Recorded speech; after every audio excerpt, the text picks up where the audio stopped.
negative connotation for these jobs. It's not like that. Okay, software-related jobs do have research aspect in them as well. There are certain jobs where you can like research and how to make the product better, how to optimize certain things, and it's similar to what the difference is. In software-related jobs, there are some constraints involved, right? You have to ship a product to a community, and there's certain time limit and constraints involved. In research, you'll have sort of open-ended things. You don't have that much constraint, but the other things as well. So while you choose either one of them, you need to first of all ask yourself what do you want to do in life, because even though they both can have research aspects, the lifestyle and the type of work and the way you will be doing them are sort of very different. So it's not about choosing something over the other, it's about what you would prefer. Because in research, see, in research, first of all, if you want to get first of all, masters doesn't really count as research. Okay, for if you want to go for like actual research, you'll have to go for a PhD. Masters is like it's a very small thingy to maybe like if you want to go to get a job in US, so masters would definitely help for that. If you want to sort of get a good start of still explore your fields for PhD, masters is a good choice. But you'll have to get a PhD if you want to do some actual research work in some top companies like Google, Brain, or Tesla for that. So first of all, it's a big commitment to go for 5 years, okay? Because there are certain issues you might have which is very hard to solve. First of all, what's important is your advisor as well. But I think we'll cover that later. So yeah, for you to decide what do you want to do. Software jobs, there are certain jobs which have research element which can pay very well. They're very good working conditions. Yeah, I think we should move forward. So does anyone have any follow-up questions? If you have any, you can raise your hand. Yeah, just put it on the chat.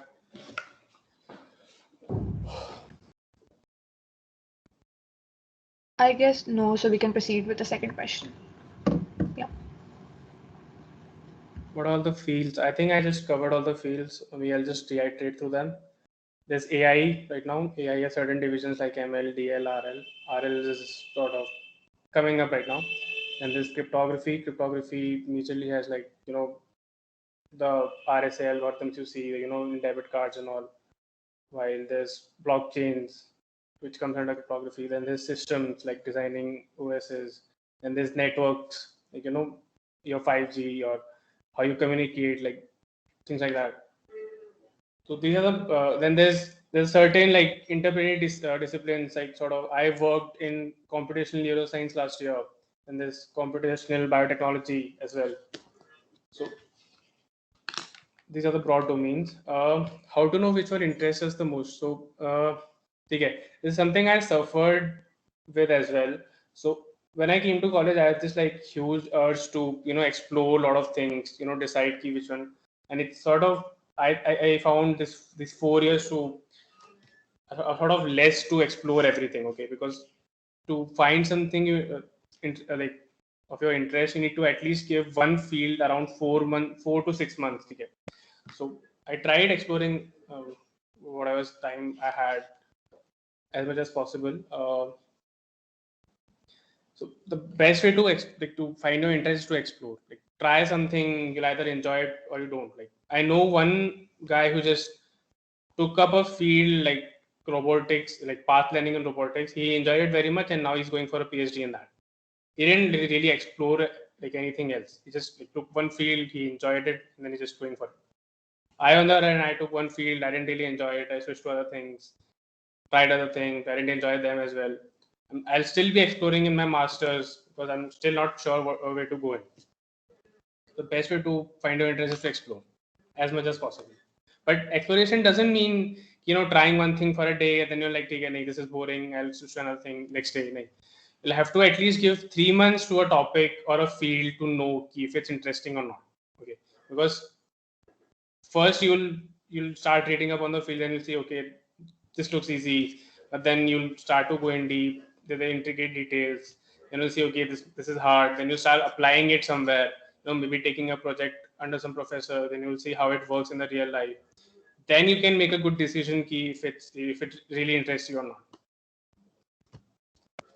If you're trying something, just give it some time.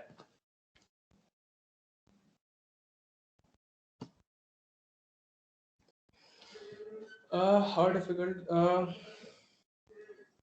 Okay, first of all, it's not hard. Okay, it's kind of easy. I know a couple of my friends are going for CSE related, degrees, higher degrees, and they are not from CSP Tech. But what matters most is your experience. Okay, I mean, you need to have some sort of CSE experience, I think, to get into good colleges. I mean, there are for PhD you need at least, okay, say you want to go for a PhD in AI, right? That's very competitive. Okay, it doesn't matter if you are from CSE BTech or not. I mean, that does favor you, but you need to at least have one or two first author paper in good publication, good journals. If you have that and you're not from CSE, there's a good chance you'll still get your PhD. But if you are from CSE and you don't have those first author papers, there's a good chance you'll not get into any PhD. So as of now, I mean, outside India and say USA, Canada, Europe, they don't care about your BTech degree as much they care about your experience in CS related fields.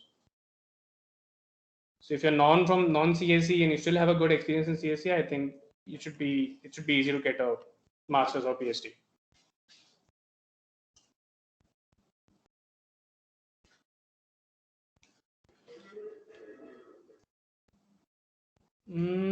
Okay, so is it tough? It's not okay. So honestly, you'll always find some professors who will be biased towards CSE profs. Okay, I know my friend who was doing an intern in Canada, and so he was working under a professor. Then so the professor's colleague, very immediate colleague, she sort of prefers only CSE students, but the professor my friend is working under, he does not. My friend is from geology. So there will always be professors who will take you in just based on your experience. They won't really care about what's your background, like what's your branch or background is. If you have a good experience, if you know things, if you have worked before, that's enough for them. Can we ask pros from other departments for similar projects too? Yes, you definitely can. And okay, no, I mean, if you do good work and if you gain something out of it, I mean, okay. So suppose you're applying for PhD and you have this interview with a professor, okay, and you have a project under a prof from different department, whatever department that may be, and you're trying to explain him the project, right? Now, if the professor sees you have done some good work and you have gained a lot out of it, and that's relevant to his research, he won't mind if it's some different department or not. It all depends what kind of work you do, what do you learn, what's your game. It doesn't matter which professor the department is from, what the work is. You just have to gain something out of it. If you have a good suppose you get a good publication out of it, that has a huge value.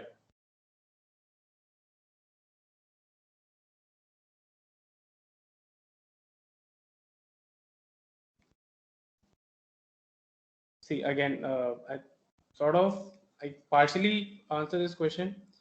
I mean, surely software companies do provide abundant lucrative, opportunities. Like they have good pay.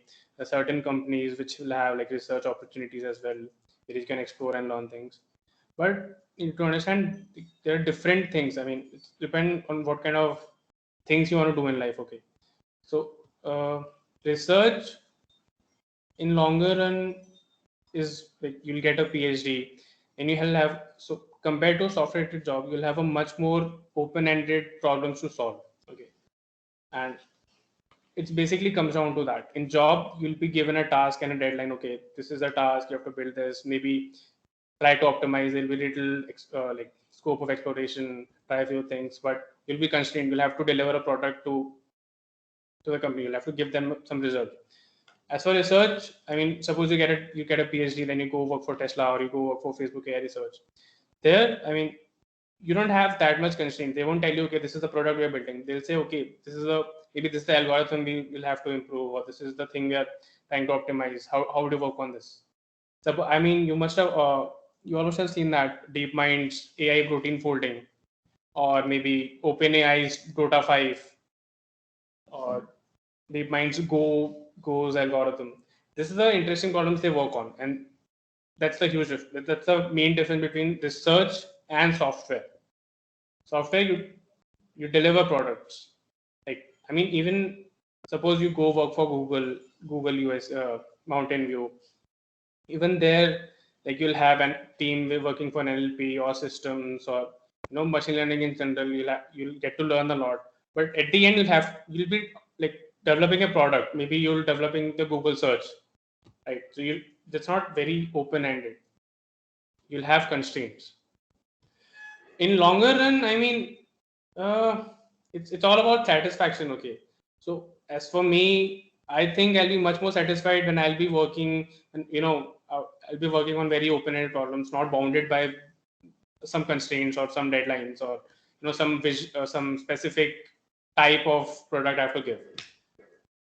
But at the same time, there's also a lot of pressure involved in research, because first of all, getting a PhD is not that easy. It's a big commitment, and even when you go forward, you have to give some results. Suppose after you get a PhD, you decide, okay, I'll be a professor.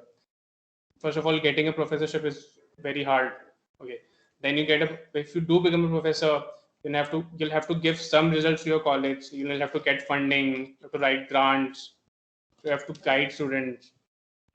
So, but as a software engineer, if you get a good software job, will you have sort of opportunities? You don't have to do all of this. Okay, you don't have to write grants or get students under you.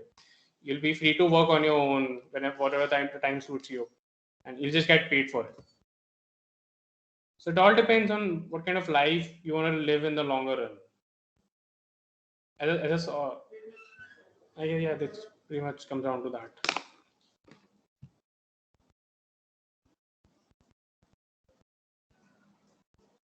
I mean, you can stop me in between if you have any questions.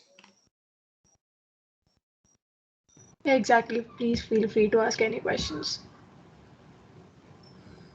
For start preparing for it, I mean, okay. So for higher studies, like for your applications, the most important aspect is LORs. Okay, if you have good letter of recommendations, you can get anywhere. Okay, even if you don't have anything else, even if you don't have a good GPA or publication, if you have good LORs, I think you can practically get in anywhere.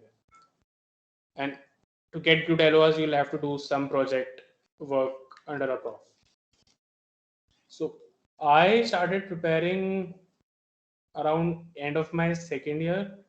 So I was in KRSSG robotics group. Started like taking that seriously. Started working, giving suggestions, being in the good light of the professor, so that I can get an LOR from him. Then I got an FT for my third year summers.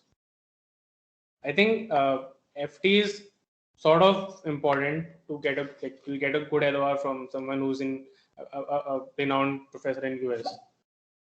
Also, while getting an FT, keep in mind if you're applying for it, like colleges, give importance to connections. Okay, I mean, I know a couple of people who have like a very good publications. They have like 9.5 plus GPA. They have good LORs, but they still didn't get into CMU. Okay.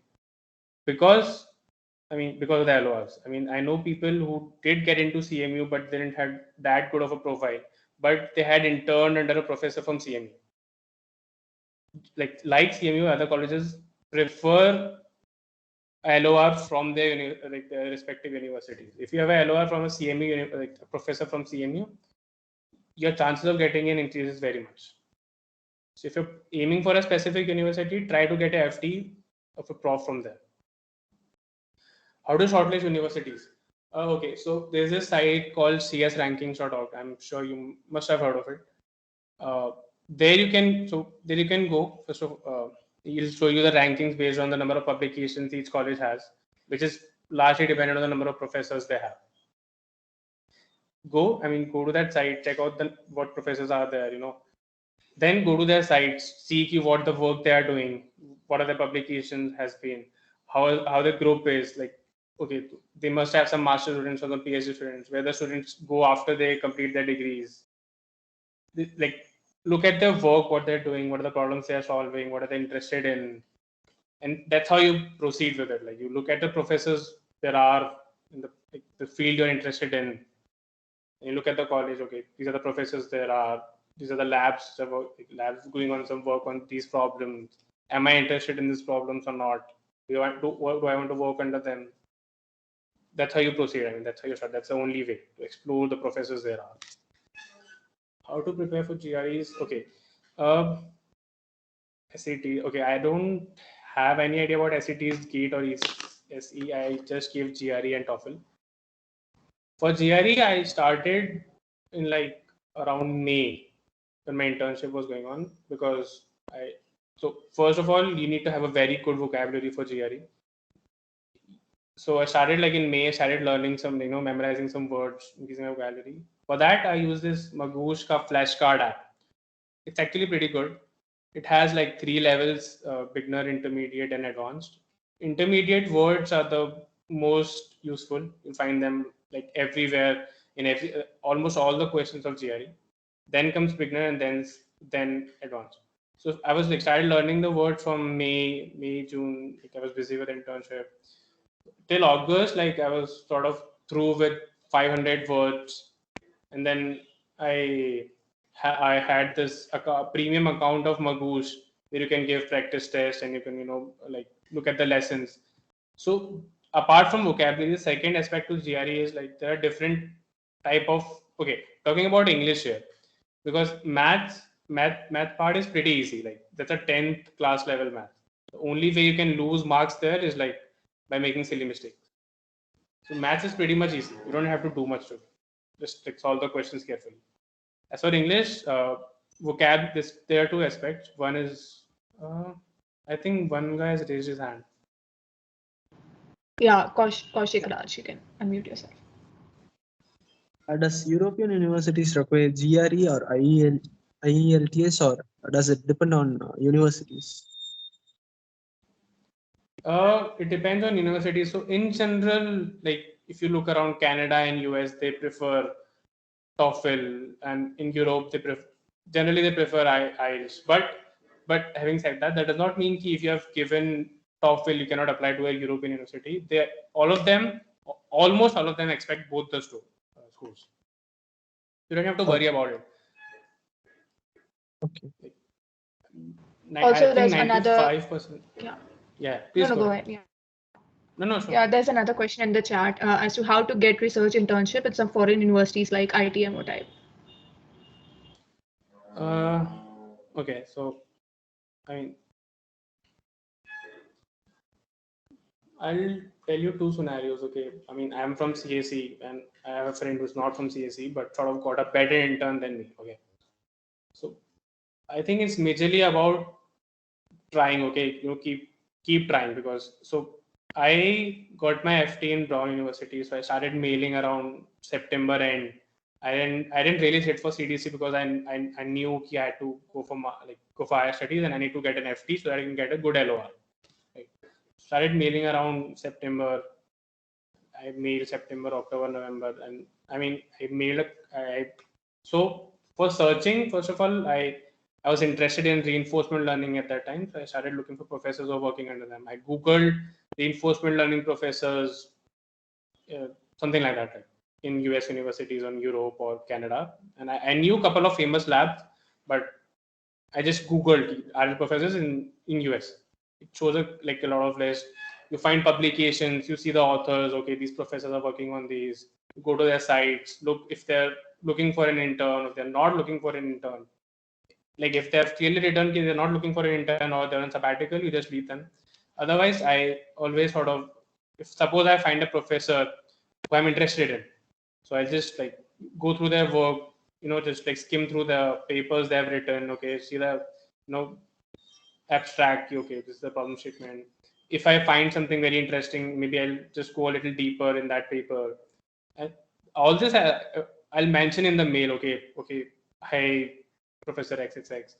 I went through your profile and I found this work really interesting. And I've been working in the same field. I have this background, and I would really like the opportunity to work under you, sort of like that. So I dropped like that's a very huge. It's a very demanding work. Okay, going through every professor's profile, reading their papers, it's very demanding. So it takes a lot of your time. That's why I didn't have time to actually sit for CDC as well. I was going through professors' work, reading papers, sending them emails. Okay, I would like to work under them, reminding them continuously. Okay. So initially I didn't get any replies. Okay, and that might happen for you as well, and it's okay. It's fine because I'll tell you something. My friend scenario later.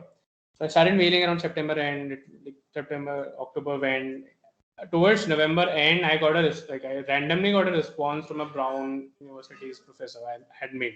So he was working in like computational neuroscience, and that had some RL aspect in it. And I was like really fascinated how it works. So I read a paper, and I was like, it was interesting. So I dropped him a mail saying, okay, I found this work interesting, and if you're looking for like if you're working on similar problems, so maybe you can give me an intern. So he just like replied. Before that, there was like 2 or 3 professors who replied saying they're looking for 6-month interns or 1-year interns. That wasn't really possible for me, so I just had to let them go.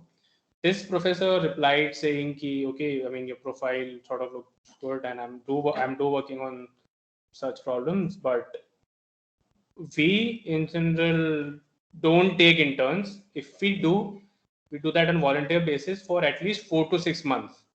Meaning I had to go there on my own expense and for at least 4 to 6 months. But okay, so I was like, okay, I mean, it didn't sound like something I could get, but he was a very good professor, and he was very interesting work, and he was very polite. So I sort of started like having a chat with him. I told him, okay, maybe 4 months is not possible, but this was around December. Okay, I was like, we were talking in December. So I told him, okay, maybe 4 months is not possible, but what I can do is you can have the internship period from in 3 months in May, June, July, and I'll sort of read up on stuff from January, February. I'll have a ramp up period of 5 months so that when I can join the internship, I'll directly start contributing. Okay. Then I told him, okay, about your like volunteer basis. I told him, if I come to US, I mean, it will be like a huge expense. I'm not rich enough to bear all of that on my own. So I sort of convinced him, okay, maybe you can manage some amount, some funds. So he was very cooperative. He said, okay, maybe he understood my situation. I was like, okay, I'll look around. I'll see what my colleagues are doing and see how they get funded, how they fund their interns.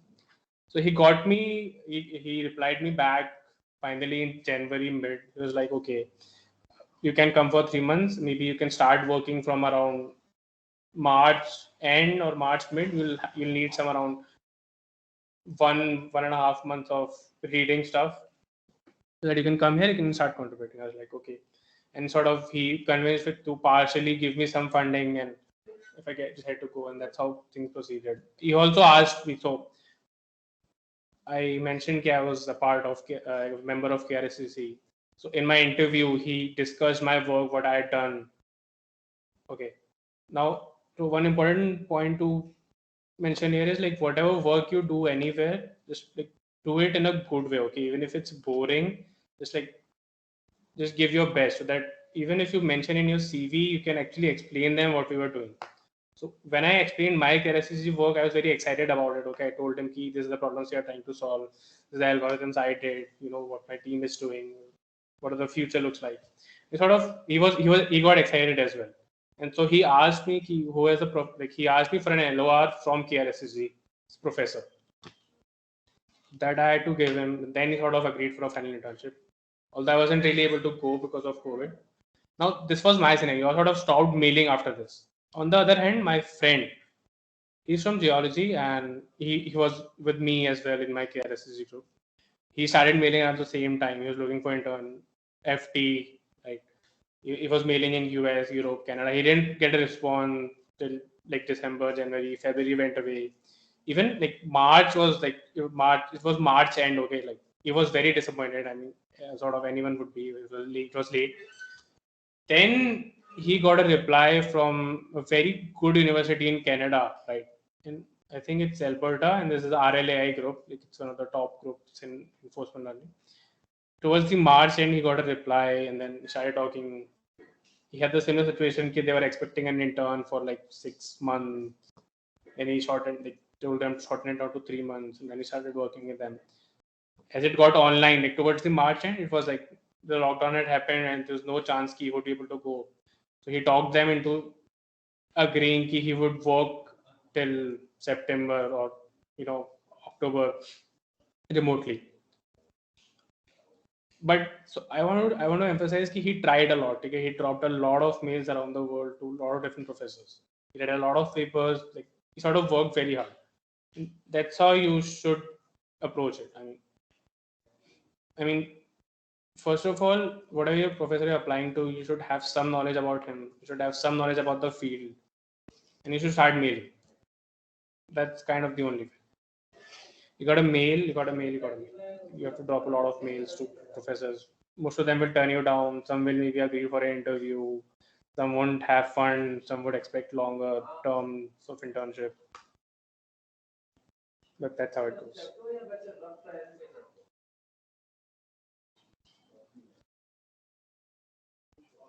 I just forgot to mention. I mean, there are apart from mailing, there are also a lot of internship programs. Like, I mean, I'm sure you are aware of DART and MyTax, and there's EPFL, and there's CMU has one. Georgia Tech has one. So for that, I think there's a GitHub repository which maintains all of this, like the internship programs they have. I'll share the link with Aditri, and maybe she can pass it on to you guys. Yeah, I'll do that. Okay, how to build up your profiles for different scholarship programs? I mean, acha, okay. This question is aimed towards that only. No, okay, just me. I can add a little few more points to that. Yeah.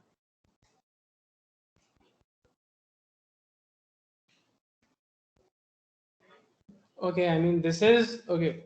First of all, I mean, when you'd be applying for either internship opportunities or masters or PhDs, I must tell you that a lot of, I mean, not a lot of, but some amount of randomness is also involved. Okay, you would find some people having not that good profile get into better colleges than people having very solid profiles and good LORs.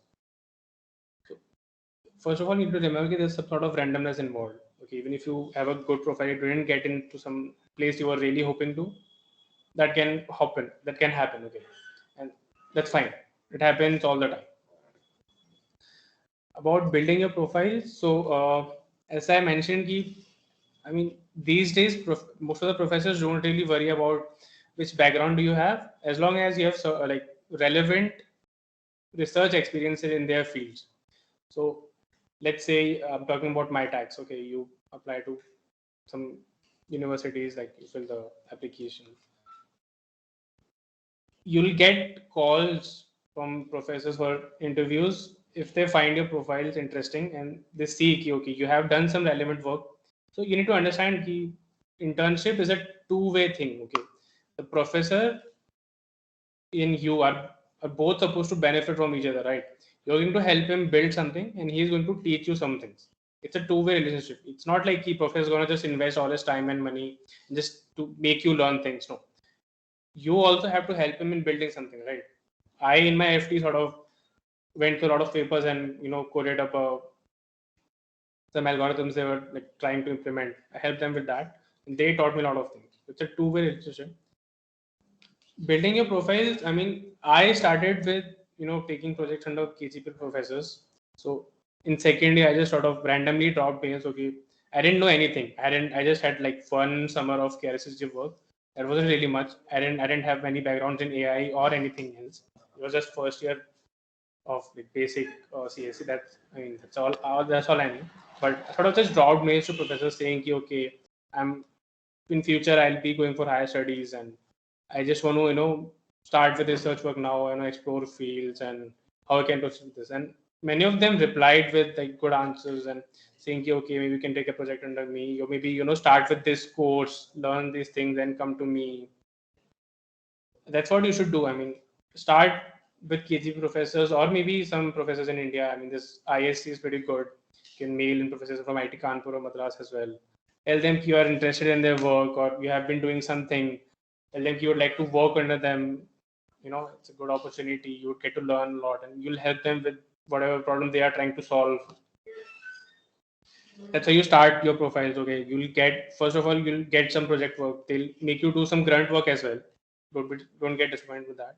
But you'll get to learn some about the fields. Okay, how things are there, what important people are working in that field.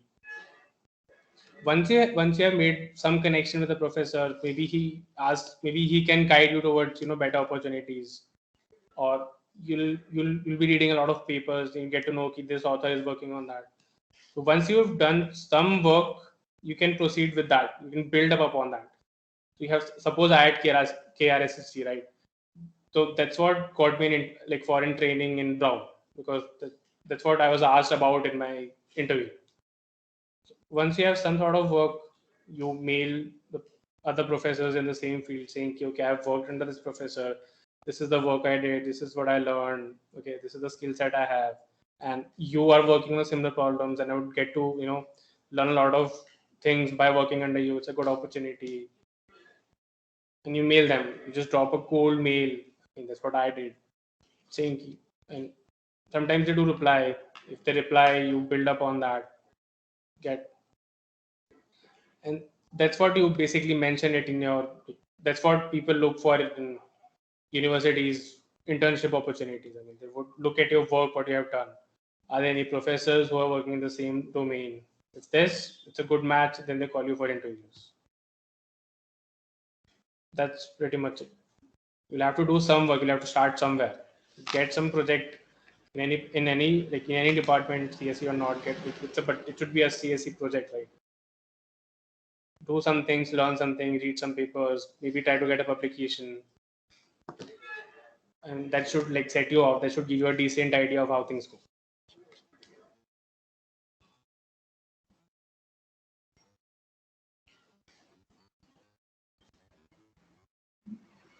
I think we can move forward.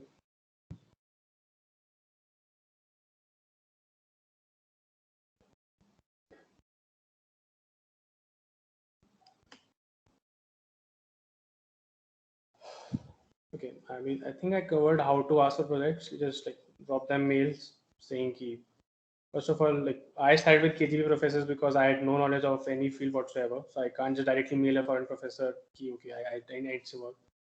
I mean, you can do that, and I've seen people getting an internship without having any background in that field. Start to ask for projects. Just go to them, talk to them, explain your situation, explain what you know, explain your skill set, and I'm sure you'll find opportunities somewhere. Okay, you'll get rejected a lot of places, but you'll have to keep trying. Yes, and I mean, even to better your chances, you can start some courses in Coursera. They're pretty famous ones. Like this is Andrew Ang's course, the CS231 and CS224.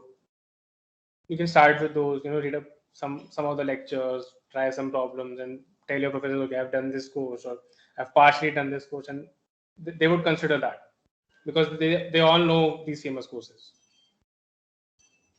What should we do if we aren't able to secure any? I'm assuming you mean if you don't I'm assuming if you don't get a good amount of research work, how would you apply for masters or PhD? That's what I'm assuming the question is aimed at. So okay, I know one person who's in I'm sure you all must have heard of Mila, right? And so I know a person and they are doing a PhD in machine learning in Mila, and that's the best institute you can be. But that person wasn't either from IIT or NIT or any well-known college. Okay, so they started the journey like they were interested in research, but the college didn't provide any such opportunities, right? They didn't get any like the foreign internships or any professors.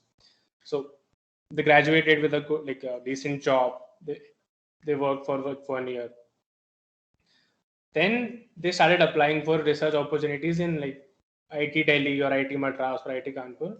They got like 6 month internship under a professor. That's how they proceeded. After 6 months, they sort of, suppose the professor I'm talking about, they moved from Kanpur to Delhi, like 6 months in Kanpur, 6 months in Delhi. Then they went to Canada. They got an internship in Canada under some professor. Then they applied to Mila for another internship. They got some research assistant position. Then they applied for PhD. It did take them a lot of time, but it's not impossible. Okay, if you're not able to secure any, it just that means you'll have to do a little more work and try again. It's gonna take some time, but that's how research is. You try a little different things, they don't work. You try another things, they don't work. You try other things. That's how research is. So that the application process is somewhat similar. You try, you read something, then you mail some professors, they reject it. You do it again, you do it again. Take some time, read things again, you do it again. So even if you aren't able to secure any, that just means the process gets delayed a little bit, but you'll get in future. That's all it is. You have to keep trying.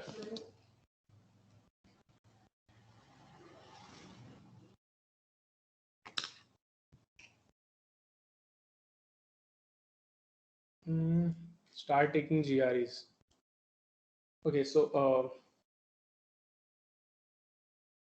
wait, I started in May. I started learning words. I think I explained that. In till August, I had like 500 words down and uh, start taking GREs. So I think the best time to take GRE would be your sixth sem. Yeah, sixth sem would be your best time to take GRE because it's for people graduate like for 4 year people. Seventh sem, like it's very hectic if you decide to sit for placements and have GRE and TOEFL and have to do your BTP and apply for masters. This get pretty hectic. So if you like sort of clear off GRE and TOEFL in sixth semester, it gets pretty easy. So for GRE, I think you need 1 month of solid preparation, and you can score pretty good in that. You first of all you need to learn a lot of words. Then I think I told you about like I had a Magoosh premium account, and I was like where you can give tests and practice this. Like, there's a video lectures on different type of questions. I was like after learning 500-600 words, I was like going through that, giving some practice tests and listening to lectures about how to solve different questions. But that didn't after a while, like I gave it 2 weeks or something, but that didn't really help me at all. So my friend came across this site called GregMath, and I think I'll just mention it in the chat because that was like really helpful for me. Like it cost so GRE the Magoosh ka premium account costs around $130 a month. This guy who runs GregMath takes $5 a month, and the material I found on GregMath is like very good than I found it on Magoosh. So the GregMath has like 30-day crash course for GRE, which I took. And 15 days are math and 15 days are English. So skip the 15 days of math. So after learning like around 800 words from that flashcard app, I gave it 15 days for those lectures. I did the homework he suggested, and that sort of prepared me very well for that. So 1 solid month of learning words in GregMath should be enough for your preparation, I think. And you should start it in 6th sem. I mean, you can start for GRE as soon as possible because the score is valid for 5 years. So I would say for GRE, start as soon as possible. Once you're done with GRE, like you give the exam, TOEFL is pretty straightforward. TOEFL is very simple compared to GRE, and once you're done with GRE preparation, TOEFL is not a big hassle. And TOEFL I prepared from GregMath as well. As for your yearly goals, so after my 6th sem ended, I had an FT in hand, so I knew keep this FT. I had to do good work so I can get a good LOR. That's one of the goals. There's another project I had taken under a KGB professor. I knew ki one, so you have to, for yearly goals, you need to start preparing ki where your LORs gonna come from, because the most important aspect of your application are your LORs. So your first goals should be where do you get those LORs at the end. You need 3 LORs for each application. I mean, for some you need 2, like ETH 0 requires you to have 2 LORs, but on an average you need 3 LORs. You need to decide first one, you decide where you get those LORs from. If you have an already going project under some professor, you to start, you need to start working hard on it, or you can do it further. That towards the end you can ask for an LOR, go for an FT, or maybe some research-based companies in India as well. So there's a company Vadvani AI, there are Adobe Research, there's Microsoft Research as well. You can go for those companies as well if you're not going for an FT. Okay, and I mean that's the first thing you should do. And then GRE, I talked about 6M should be a good time. Even if you do, so I know people who give it in like October of 7th sem. That's fine as well. I mean, how much ever you can delay, it's on you. Just increase the pressure you have. So from 6th sem to mid of 7th sem, you can give GRE and TOEFL. That is done. Then your CV. Okay, I started my CV, like building my CV a week before my applications, because that doesn't really take much time. Then comes your SOP. Okay, so I started writing my SOP in October end, and so December 1 is the first deadline for any university. So I started writing my SOP towards October end.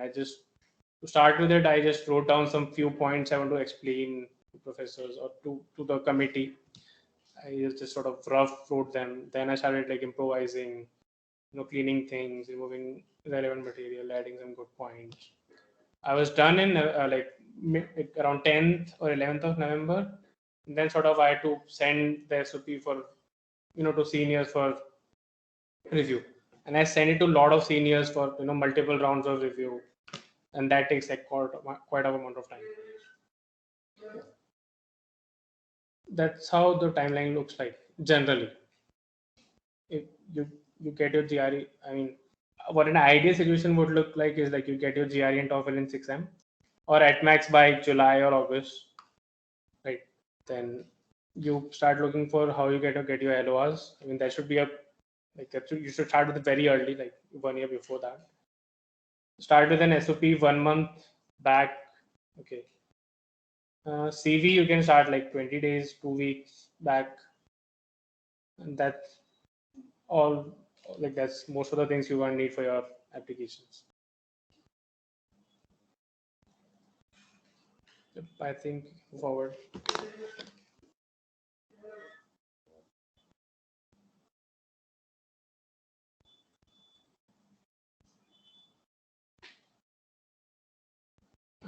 Yeah, okay. Prashant, I think there's a question in the chat. For online courses on ML and AI, certificate is necessary to get to show to foreign professor for intern. No, not really. I mean, if you tell them you've done a course, that's enough. I mean, they might ask you questions on it, but they're not going to ask you for a certificate. No, it's not necessary to get certificates. They just have the knowledge the course has to give, right? You should have learned things over there. That's it. They don't really care about, okay, they don't have to show your certificate. But if you do have your certificate, you can obviously show them. It's not like that's a bad point, but it's not necessary. Because I don't have a single certificate of all the courses I ever did.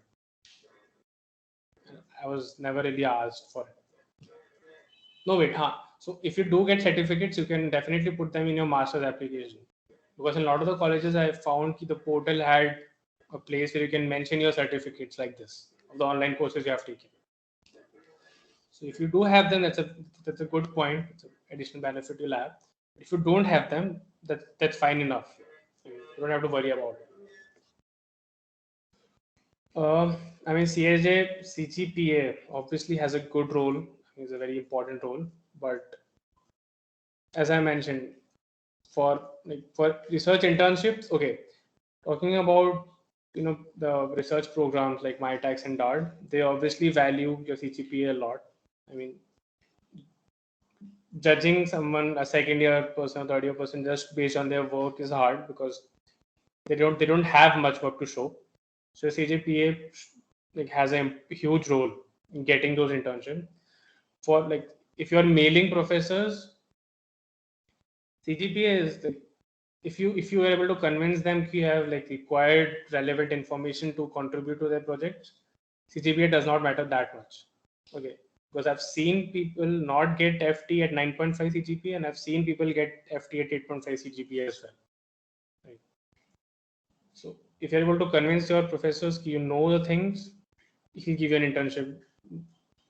But yeah, having a good CGPA always is in your favor, right? If the professor sees okay, you have 9.7 CGPA, he's always gonna be biased towards it. But if you have a low CGPA, don't have to worry about it. As for masters, I mean, I think I explained masters. The most important are your LORs. After LORs comes your profile in general. Profile includes CGPA, your research work, and your publications. I would place publications over CGPA and your research work over CGPA as well. I mean, if you have an 8 CGPA but you have a good amount of research work and publications, nobody would look at your CGPA.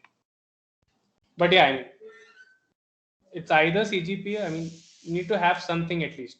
If you don't have much of research work but you have a very good CGPA, that's fine enough. You don't have good CGPA but you have a lot of good internships or good amount of research work, that's fine. Also, there's another question in the chat. What is your viewpoint in working for a while and then doing hires? And also, if one is working from home, can he get an LOR? I mean, I got an LOR from working, at home. I did my internship remotely only, and I sort of so whenever you start a project or in the initial days of working, you should clarify with the professor, okay, this is what I'm looking to gain out of this experience or this internship. I told my professor I would be applying for masters or PhD at the end of the year, and I'm expecting an LOR from you. So you need to set my timeline or set my workload, set my expectations in such a way that whatever work you give me, I'll do it, but I would need an LOR, and he agreed to that. And I mean, that's what you guys should do as well. When you're starting a project, you should, in the initial days, just politely ask them, okay, sir, what are you expecting out of me? What are the work should I do? And this is what I'm expecting out of you. And working a while before you go for masters, I mean, that's what I am doing. Due to some personal issues, I wasn't able to go this year. I had to take a DEFRIL, and I'm working in Goldman Sachs right now. But I mean, having an industry experience is a good bonus point in your CV. It looks good. It shows that you have worked in that environment. You know how products are made. You can work in constrained environment, and that's a good point. You can always opt for that, but that's at a downside as well. So I know one senior who is in Microsoft, and he got into college last year, but due to COVID, he took DEFRIL, and now he doesn't really want to go. He does have an offer from a good university, but he's more like he just sort of settled down and got comfortable into the software job he is in. There's always a risk involved, but if you're sure about going for master's degree, you can always take a DEFRIL. But yeah, I mean, I should also say, first of all, DEFRILs, if you're planning for DEFRIL, you won't get DEFRILs that easily. Okay, just saying you need a DEFRIL for 1 year, it's not going to cut it. I mean, I got it because of COVID situations, but in general, you don't get DEFRILs. If you're planning to you're planning to apply after working for a year or two, that again has huge, I mean, that requires a huge workload as well, because you'll have to get back to professors from KGB, get their LORs, pressure them, tell them what work you did, and do all the processes again. But yeah, it's not it's very doable. Many people do it.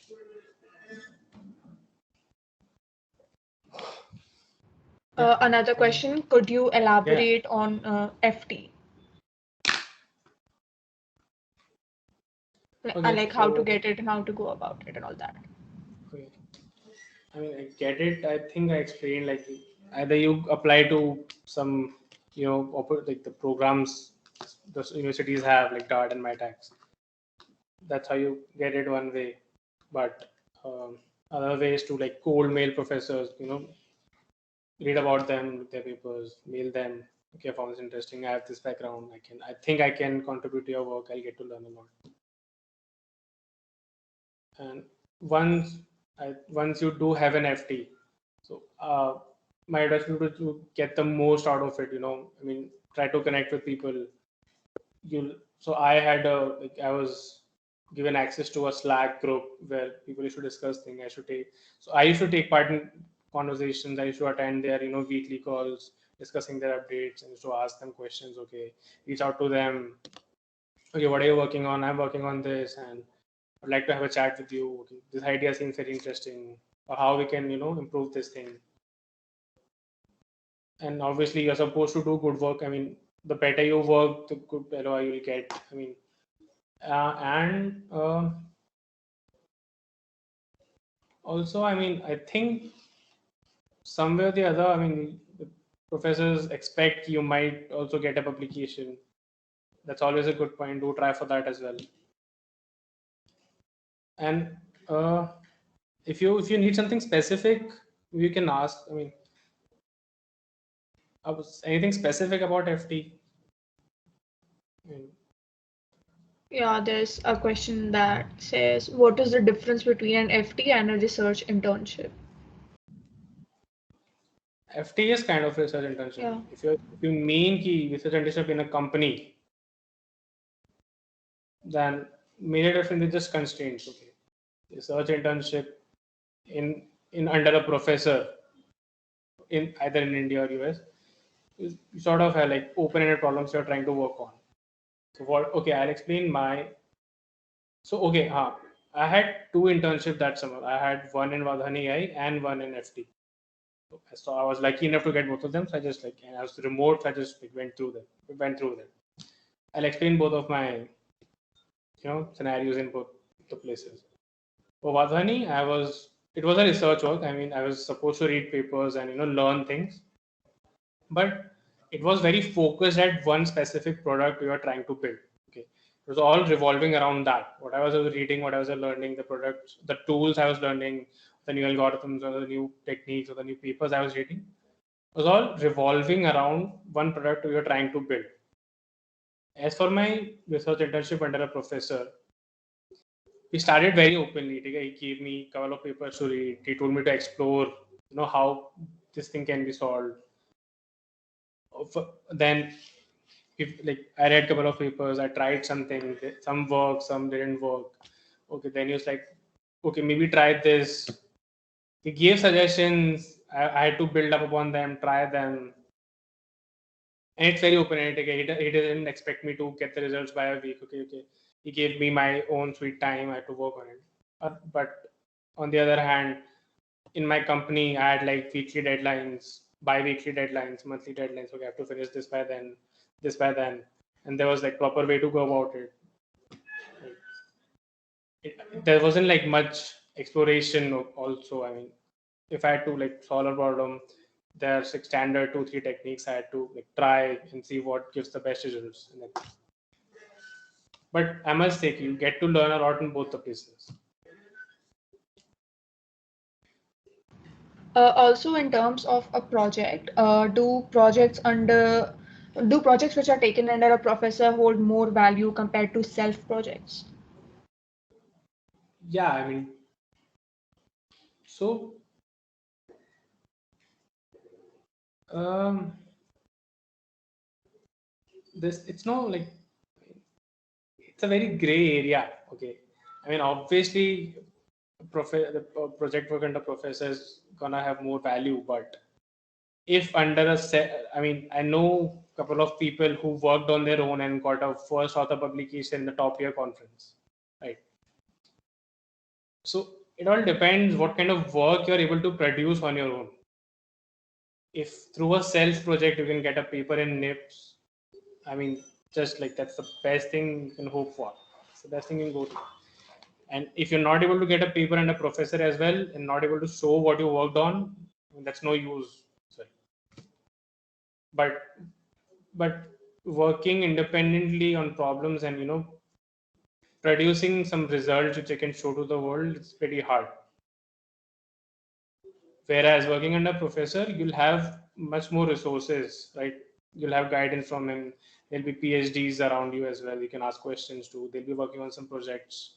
And you won't be working on a project alone. There'll be some PhD guiding you as well. He'll be there with you, answering your doubts, helping around the process. So, and obviously you'll get a LO. Even if you don't get a paper, but you did some good work, you'll get an LOR from the professor. The professor has connections, and then maybe if you want another internship, maybe you can ask him, okay, who are the people who are working in this field who are looking for interns? Or if you're going for higher studies, you can ask him, okay, which college should I apply to?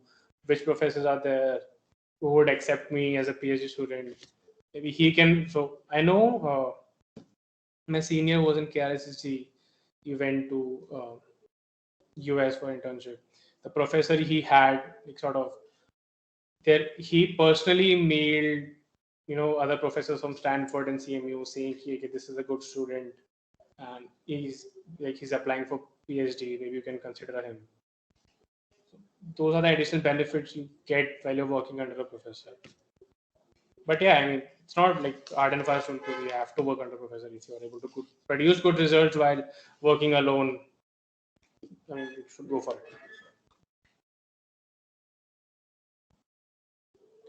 What are the popular scholarship schemes provided by various? Okay, so so I think it's mainly about masters you're trying to ask, because PhD is sort of fully funded. For masters, okay. So I'm talking strictly about CSE. This is, I think there's a myth about masters being very expensive and you'll have to take loans of crores of rupees. And I've seen people talking about it. And I had the same notion like before I started this process. Now, let me tell you something. So UCSG is sort of public university. It sort of has a less fee. So my scenario might be different, but in ideal cases, I can get my master's degree for free from UCST or UCLA or many other universities. So what happens is, I'll just tell you about my university, okay, because that's what I'm sure about. So we have quarter system, okay. There are three quarters in 9 months, whereas like semester system is like 2 semesters within 9-10 months, and each quarter has like around $11,000 of tuition fee. What happens is, generally when you go for masters, you apply to become a TA, and TA has a very good pay. Okay, at my university, when you become a TA, you sort of get a payment in cash and other sources are equivalent to $12,000. So your tuition fee is almost waived off, and you get sort of 1,000 additional money sort of earning on that. And it's as Indians, it's easy for us to become TAs because their professors need some hardworking people, and we are pretty hardworking people. Okay, so I mean, all the seniors have talked to who went for masters, all of them got their TA-ship. It might be hard to get it in the first quarter or first semester itself because you have just joined. There are like courses you need to take before becoming a TA. Like they'll teach you how to be a TA and stuff like that. But from the second semester, second quarter, you can definitely get a TA-ship. Once you get that, your tuition fee is completely waived off. Plus, your monthly expenses come around, like if you're living you're ordering food. First of all, you'll have to cook at home, but even if you're like ordering food outside all the time, that is going to cost you around $1,500 per month. And so your tuition fee are waived off, your living expenses are going to be covered when you get an internship. Okay, So internships generally pay around like $15,000 to $20,000, and that covers your living expense for the whole masters. So that's why, I mean, I know this is the scenario in my college. I didn't really look for any, maybe loans or scholarships, but yeah, I mean, this gets followed in other universities as well. So if you're worried about where's gonna money come from, it's not that big of an issue. There are certain organizations which do provide scholarships. I mean, there's this Deep Minds fellowship for certain universities in US and Canada for master students or PhD students working in AI. If you apply to Canada for masters is pretty fully funded. Okay, I was getting around 50,000 Canadian dollars for my masters in Waterloo, but I decided to go into US. But yeah, but it was fully funded. So if you apply to Canada and good colleges, it's fully funded. You don't have to worry about your any other scholarship or something. In US, there are a couple of so Stanford has this Knight NSA program where they'll fully fund your masters, but you need to realize that these scholarships are pretty competitive. Okay, it's like very hard to get. In US, there are generally DeepMind scholarships for people working in AI. This Knight NSA program from Stanford. There are a couple of scholarship opportunities which universities themselves give, but that's for one or two people, and it's very hard to get. But yeah, I mean, I didn't really look for any of them. I did try the DeepMind thing, but I didn't get it. That goes to 3 people from all the people applying for masters, but it's not gonna cost me that much anyway. Even if you go to other universities like USC or NYU or maybe CMU, I mean CMU or Stanford. I mean, sure, the tuition fee is a lot more than UCSD, but it all gets covered up while you are studying for masters as well. You get THship. If you get RSship, your complete tuition fees get withdrawn, and you additionally get $5,000 or $6,000 of pay. So yeah, I mean, that's my opinion on that.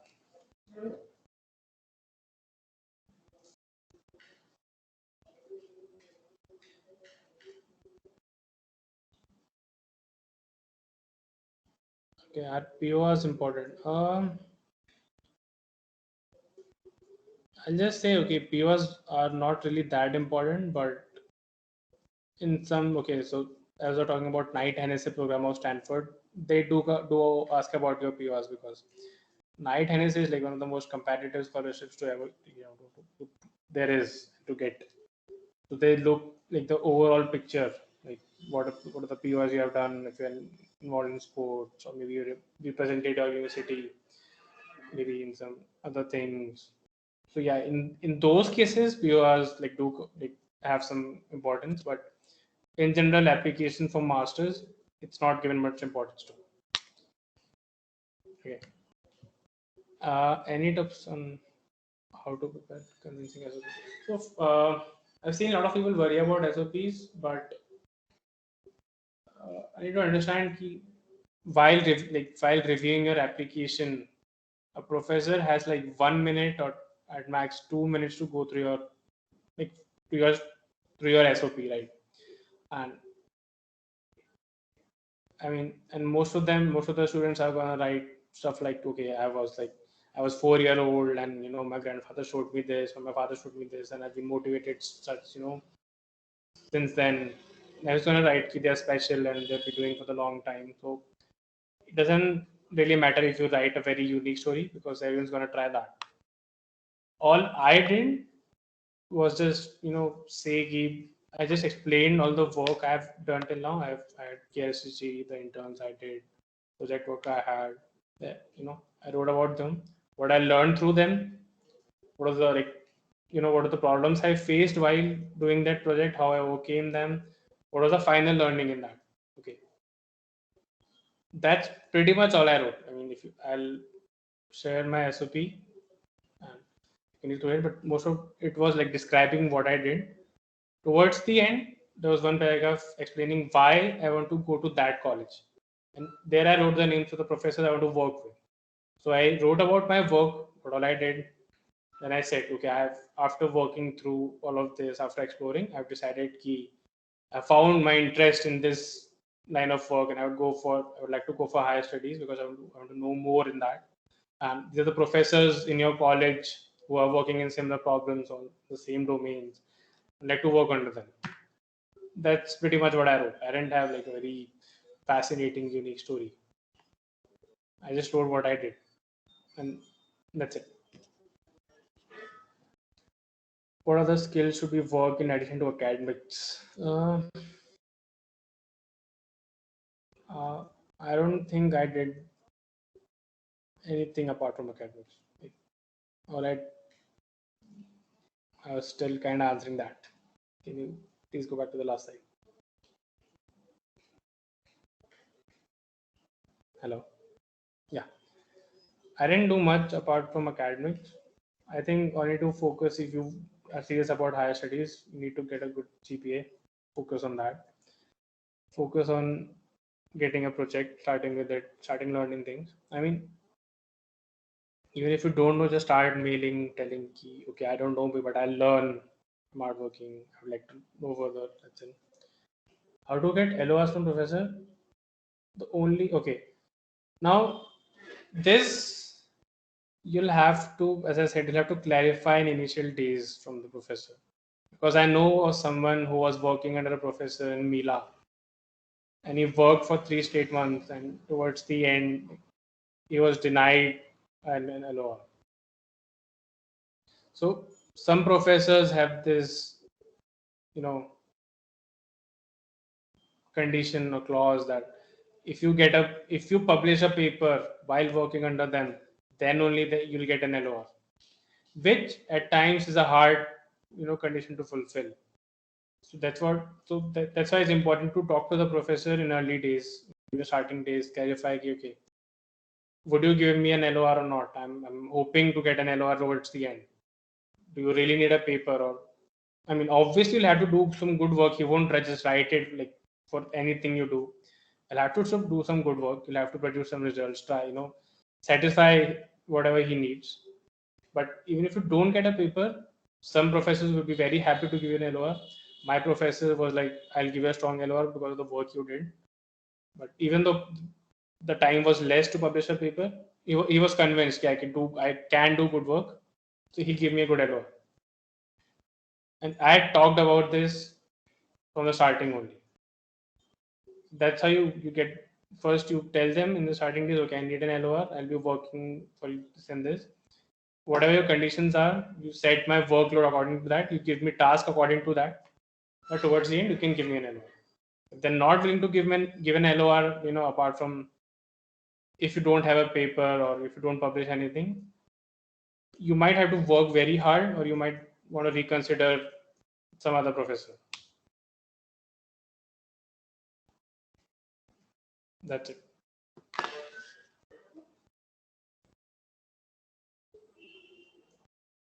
Rudra Jyoti has a question in the chat. What is research assistantship, and does that help to cover expenses as well? So RA is similar to TA, but TA is like, TA helps the professor with his teaching stuff, like designing tests and checking answers, designing homeworks and all.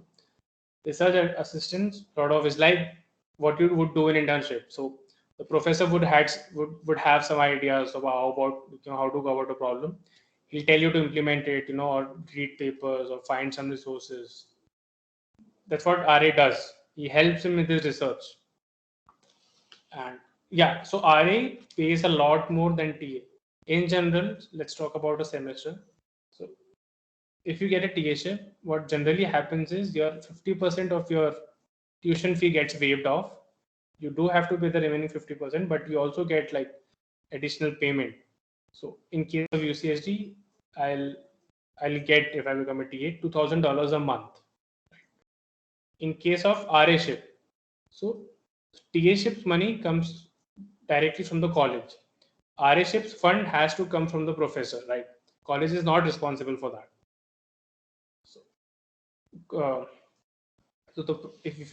So professor gives the money now, but if you do become an RA, right, the college waives off your complete tuition fee. You don't have to pay anything. Apart from that, your professors pays you on monthly basis. So that's a very good deal. Wherever you're going, if you do get an RA-ship, that's the best thing possible.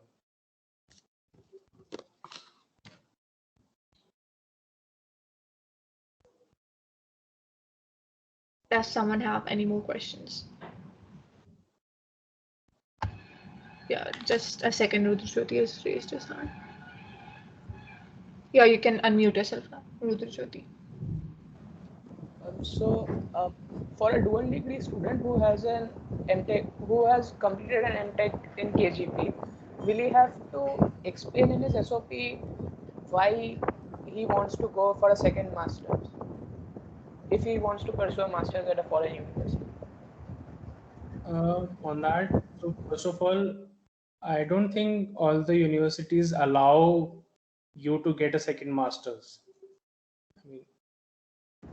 I mean, there are plenty of them which do allow, but there are also some universities which won't allow you to get a master's in there if you already have an MTech.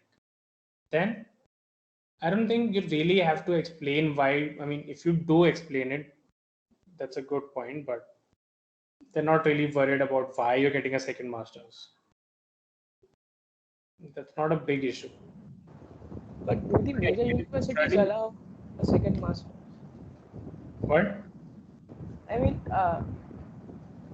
is it common to find universities that don't allow double It's masters? common to find which do allow. Okay. There'll be some specific ones which won't allow you to have a second master's, but in general, they do allow a second master's. But yeah, I think it would be a good idea to write about this in your SOP. The ones that don't allow for you for a second master's, is it for the same subjects? Like suppose I've gotten a master's in some another domain, so will they deny me a master's in computers?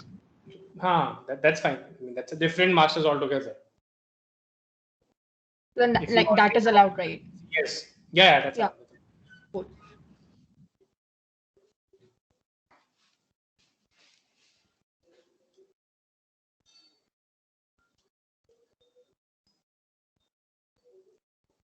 Any more questions? Please raise your hands.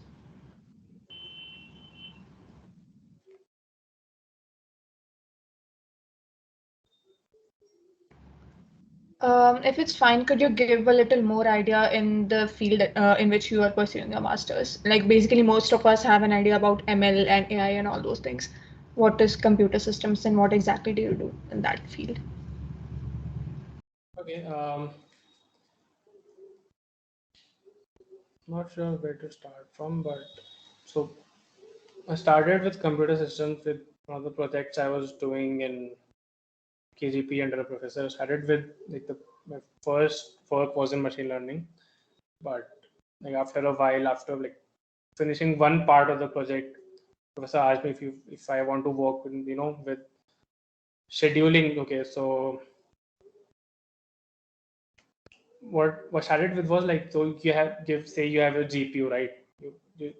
I think I'm sure everyone knows about what GPUs are. What I had to do is like design efficient algorithms to send GPU intensive jobs, maybe say GPU intensive jobs as in something requires like huge amount of graphics like gaming or deep learning, right? Processing deep learning models. So I had to define like implement or in some way design algorithms to do it in an optimized way. I mean, you can't just send everything to GPU and like process it to like even GPUs, even after the hardware, there's a lot of software optimization as well. So we were trying to like build a framework for optimizing further. So that's how it like started reading up on stuff. Then once I found this interesting, I sort of thought ki maybe I'll take my BTP in. Yeah. On that note, BTP is a good option to get your LOR. Right. I know one person who has taken an MTP. Yeah, so he's not from CSE, but he has to do an MTP, but he's doing it in some sort of AI for earth science or something. Right, you can always do that. You can do your BTP or MTP in CSE related fields, and you can ask for an LOR from your advisor. On that note, there's another good option as well. You can work under a professor in US. Like suppose you start your internship in May and you have to take your BTP. You can do a combined BTP under a US professor and your KGP advisor. I mean, you surely need a KGP advisor, but if you're already working in under some professor in US, they both you can do a shared BTP, right? You're working for him, sort of maybe in a way internship, and you're doing your BTP, but that can be combined. I know one person who's doing it. So I started with this. I thought, okay, I'll take my BTP in systems. So I didn't have much knowledge, but I sort of did my courses well. Like in 6 semester, there were OS and network courses. I did them well, and I knew the professor who was taking those courses. So I just approached him, thinking, okay, I'm interested in the systems, and I've done this. Okay, I've been reading up on stuff, and I've already done the courses you took. Would it be possible for you to be my BTP advisor? He's like, okay, that's fine. He showed me the problems he's working on. So for the first 7th semester, he showed me there's this optimized storage devices he's working on. You have to implement some software for new generation storage devices. You know how you're going to store files in an efficient manner. So he gave me a papers to read, pretty intense papers, pretty long papers. I read them upon. Started tinkering around with code, doing some stuff. It went okay. I mean, I made some progress, and there were other people working on it. But I sort of I've worked on it for 4-5 months. Sort of got bored with it. So I approached the professor again, saying, okay, maybe I want to try something else. Then he gave me something on blockchain. For the last semester, I worked on blockchains a little bit, reading about it, making some implementations. Yeah, I think that's how my BTP went, and that sort of got me interested in systems in general. Then last semester I took the distributed systems course. It was really interesting. So I sort of decided that I might go for distributed systems in my master's degree. Find a professor who's working under in the same domain. Work under it. Yeah, that's pretty much what I've been working on until I will work on.